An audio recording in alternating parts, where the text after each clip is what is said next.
नमस्कार विद्यार्थियों।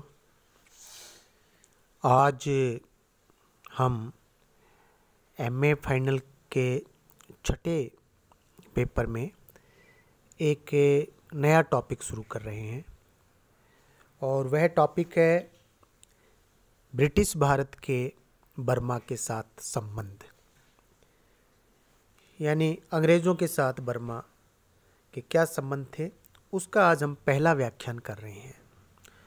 बर्मा आप जानते हैं कि इसका एक नाम म्यांमार भी है।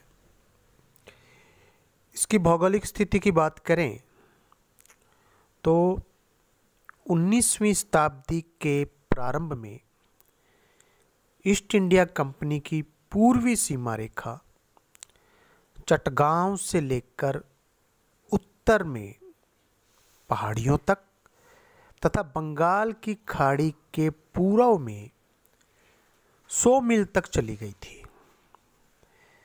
इस रेखा के पूर्व में स्थित असम प्रदेश में कुछ रियासतें स्वाधीन थीं तथा कुछ अर्ध स्वाधीन। बंगाल और असम के बीच कोई प्राकृतिक सीमा रेखा नहीं थी, अतः कंपनी की पूर्वी सीमा अत्यंत अनिर्धारित और अस्थिर थी। असम के पूर्व में बर्मा नाम का देश था। क्या बर्मा की भौगोलिक स्थिति? असम के पूर्व में बर्मा नाम का देश था और उसके बारे में अंग्रेज़ों को अधिक ज्ञान भी नहीं था। कुछ अंग्रेज अधिकारी इस रहस्यमय प्रदेश को असीम शक्ति का स्वामी भी मानते थे। तो बर्मा की भौगोलिक स्थिति मोटे रूप में आपको जो ध्यान रखनी है, ये असम से पूर्व में पड़ता है। 17वीं शताब्दी में अंग्रेजों का बर्मा से व्यापार था, किंतु यह बहुत थोड़ी मात्रा में था। 18वीं शताब्दी में भी इस व्यापार में कुछ प्रगति नहीं हुई। केवल 4 अंग्रेज आवा, जो कि वहाँ एक स्थान है, तक पहुँचने में सफल हुए। 18वीं शताब्दी के उत्तरार्ध में चटगांव के दक्षिण में स्थित अराकान, पेंगू और तनासरिम, मैं नाम दोहरा रहा हूँ विद्यार्थियों क्योंकि थोड़े से हमारे प्रचलित नामों से अलग हैं, स्थानों के नाम हैं जो कि चटगांव के दक्षिण में स्थित थे। अराकान, पेगू और तीसरा तनासरिम पर एक तिब्बती नस्ल का अधिकार स्थापित हो गया था। करीब 1750 ईस्वी में एलोम्प्रर, स्लाइड पे लिखा हुआ विद्यार्थियों, नामक एक बर्मी सरदार ने इरावती के डेल्टा में, जो नदी है वहाँ पे के डेल्टा में तेलंगों से पेगू प्रांत जीतकर वहाँ एक शक्तिशाली मजबूत राजतंत्र की स्थापना की। ये बर्मा की तरफ से एक उल्लेखनीय व्यक्ति हुआ जिसने पेगू को जीत लिया और एक शक्तिशाली राजतंत्र की वहाँ पर स्थापना की। उसके उत्तराधिकारियों की हम बात करें तो बोधोपया जिसका टाइम 1799 से 1811 तथा पात्रीदोया, ये उल्लेखनीय हैं जिन्होंने विभिन्न दिशाओं में इस राज्य को फैलाया। 1793 तक वे लोग, जो बर्मा है उसका पूरा हिस्सा इनके अधिकार में आ गया था 1793 तक, और चटगांव के बिल्कुल सीमांत तक पहुंच गए। 1813 में उन्होंने सुरमा घाटी के समीप मणिपुर को भी जीत लिया। तो यहाँ एक स्टेट बन गई बर्मा के क्षेत्र में, एक स्वतंत्र राज्य जिसका श्रेय अलोम्प्रर और उसके उत्तराधिकारियों को। अब ये मणिपुर के पास, मणिपुर को भी इन्होंने जीत लिया। अब समस्या प्रारंभ होती है, क्योंकि ईस्ट इंडिया कंपनी की कोई सुस्पष्ट सुनिर्धारित सीमा रेखा के अभाव ने विस्तार करती हुई बर्मी सेना से अंग्रेजों का संघर्ष निश्चित कर दिया। अब इधर ईस्ट इंडिया कंपनी ये भी साम्राज्य विस्तार की तरफ ध्यान है, तो बर्मा स्टेट जो है वो भी साम्राज्य विस्तार में लगी हुई है। और विद्यार्थियों, पहले मैंने बताया है, आप जानते हैं कि राजनीति में एक नियम है, जब दो साम्राज्यवादी नीति पर चलने वाले राज्यों की सीमाएं एक दूसरे को स्पर्श करती हैं तो संघर्ष निश्चित होता है, अवश्यभावी होता है। और वही स्थिति ईस्ट इंडिया कंपनी और बर्मा के बीच में यहाँ उत्पन्न हो गई। ईस्ट इंडिया कंपनी सरकार इस समय देश के दूसरे भागों में उलझी हुई थी, अतः प्रारंभ में उसने बातचीत करना उपयुक्त समझा, अपने दूत भेजे और झगड़े की परिस्थिति को रोकने की चेष्टा की ईस्ट इंडिया कंपनी ने। 1795, 1797, 1802, 1803, 1809, 1811 अपने विभिन्न दूतों को भेजा गया। कैनिंग 4 बार गया, 1802 में भी गया, 3 में भी गया, 9 में भी गया, 11 में भी गया, किंतु बर्मा में राजदूतों के साथ जो बातचीत करने के लिए ईस्ट इंडिया कंपनी की तरफ से गए, उनके साथ अच्छा बर्ताव नहीं किया गया। राजा के दर्शन के लिए जूते उतारना आवश्यक था। जूते उतारकर उन्हें पूर्ण साष्टांग प्रणाम करने के लिए कहा गया, जिसके लिए अंग्रेज तैयार नहीं थे। जब अंग्रेज तैयार नहीं थे तो बर्मी राजा ने कलकत्ता से जो दूत उससे मिलने आए, उस दूत से मिलने से इनकार कर दिया। बर्मा चाहे इंग्लैंड के बारे में कोई विशेष ज्ञान नहीं रखता था, न ही अंतर्राष्ट्रीय संबंध रखता था, फिर भी इंग्लैंड के राजा के द्वारा भेजे गए राजदूत के अलावा वो दूसरे दूत को स्वीकार करने के लिए तैयार नहीं था कि इंग्लैंड का कोई राजा के द्वारा अपॉइंटेड, किंग के द्वारा अपॉइंटेड हो तो उससे वो बात करे।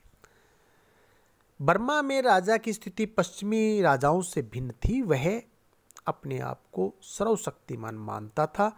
उसके लिए यह अनिवार्य नहीं था कि वह किसी समझौते अथवा संधि के पश्चात उस पर अटल रहे, वह उसे कभी भी भंग कर सकता था। बर्मी सेनाओं द्वारा अधिकृत प्रदेशों से भागे लोगों ने अंग्रेजी सीमाओं में शरण ली और कभी कभी वहां से विजित प्रदेशों पर प्रतिशोधात्मक आक्रमण भी करने लगे।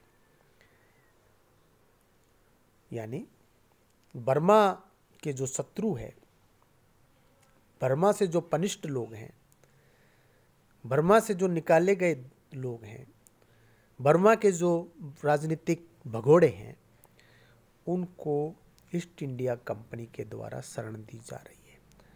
और वो लोग कभी कभी ईस्ट इंडिया कंपनी के क्षेत्र में रहते हुए वहाँ से बर्मा पर आक्रमण भी कर रहे हैं। बर्मा स्टेट ने ईस्ट इंडिया कंपनी को कहा कि भाई ये जो हमारे राजनीतिक अपराधी हैं इन्हें लौटा दिए जाएं। किंतु जो बर्मा राजा है उसका जो प्रशासनिक और जो वहाँ का जो नियम है, जो जिसके आधार पे वहाँ फैसले होते हैं, जो सज़ा के जो तरीके हैं, वो पराजित लोगों के प्रति अमानवीय, क्रूर, मृत्यु दंड सामान्य बात, दास बनाना, ये प्रवृत्तियां देख करके बर्मा स्टेट की ईस्ट इंडिया कंपनी ने भगोड़ों को लौटाने से थोड़ा आनाकानी करने लगे।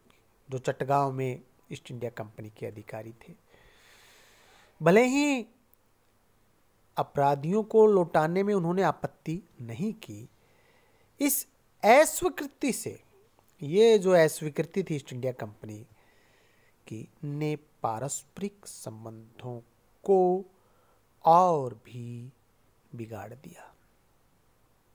क्योंकि बर्मा सरकार की दृष्टि में विद्रोही और अपराधी में कोई अंतर नहीं था और वो लोग अंग्रेजों की शरण में जा रहे थे और अंग्रेजों ने उसे लौटाने से मना कर दिया।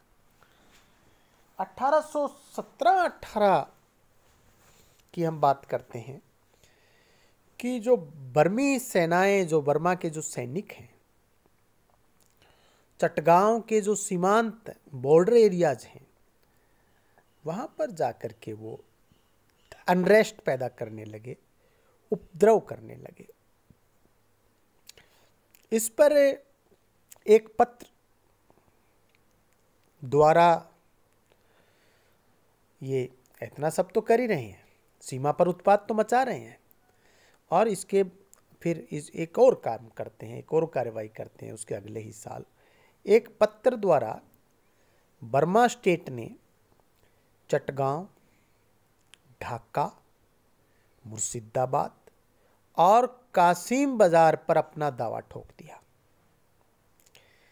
ये सारे क्षेत्र ईस्ट इंडिया कंपनी के पास थे और बर्मा कह रहे हैं, बर्मा सरकार, बर्मा स्टेट, बर्मा राजा कह रहा है कि ये हमारे हैं। क्यों तुम्हारे हैं? इस पर वो क्या कहते हैं, क्योंकि मध्यकाल में ये प्रदेश अराकान के राजा को कर देते थे, अतः अब इन प्रदेशों के स्वामी हम हैं, ये प्रदेश हमारे हैं, ये प्रदेश हमें लौटा दिए जाएं। ये एक कोरस्पॉन्डिंग शुरू की बर्मा की गवर्नमेंट ने ईस्ट इंडिया कंपनी के अधिकारियों के साथ में। अंग्रेज उस समय अन्यत्र युद्धों में व्यस्त थे, खासकर पिंडारियों से उनका फाइटिंग चल रहा था। इस अवसर पर बर्मा के जो डिप्लोमेट्स थे उनका विचार था कि चूंकि अंग्रेज इस समय पिंडारियों से उलझे हुए हैं, इसलिए वे उनके अधिकार को स्वीकार कर लेंगे। ऐसी एक राय बर्मा के अंदर कायम हो गई। बर्मा के लोग इस विचार पर कार्य कर रहे थे कि ये एक अनुकूल अवसर है, इस अवसर का लाभ उठाना चाहिए, और यदि ईस्ट इंडिया कंपनी नहीं लौटाती है, पत्र जो लिखा है उसके प्रत्युत्तर में, पत्र के प्रत्युत्तर में क्या कि east India company Chittagong, Dhaka, Murshidabad और कासिम बाजार ये बर्मा को लौटा दे। क्यों लौटा दे? कि भाई कभी अराकान को ये लोग टैक्स देते थे और अब ये हमारे इलाके हैं। तो कि वो यदि नहीं लौटाते हैं तो बर्मा सोच रहा है कि यदि उनके अधिकार को स्वीकार कर लेते हैं तो ठीक है, यदि नहीं लौटाते हैं वो प्रदेश तो उनकी स्थिति का लाभ उठाकर चटगांव, ढाका, मुर्शिदाबाद और कासिम बाजार पर बलपूर्वक अधिकार कर लेना चाहिए। यह पत्र रवाना हो गया बर्मा से, लेकिन कलकत्ता पहुंचने में इसको कुछ विलंब हो गया। अथॉरिटीज के हाथ में जब पहुंचा तब तक पिंडारी युद्ध समाप्त हो चुका था। उस समय गवर्नर जनरल हेस्टिंग्स था।